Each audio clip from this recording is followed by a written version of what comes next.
Good morning. I am Noah Adram Pigachalian of Grade 2A.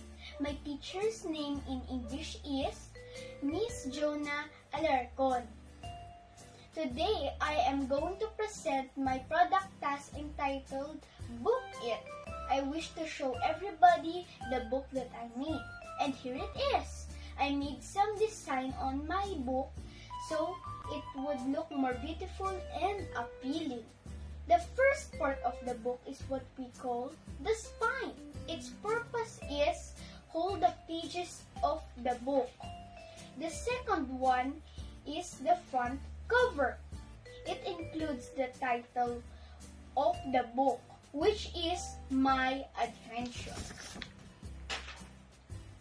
The author's name is Noah Adram Pigachalian, and the illustrator is Nan Zachary Pigachalian. The story includes the different adventures and experience in the forest.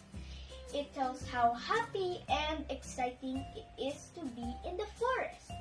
Next, the body of the book, where we can find the pages and where the story is written.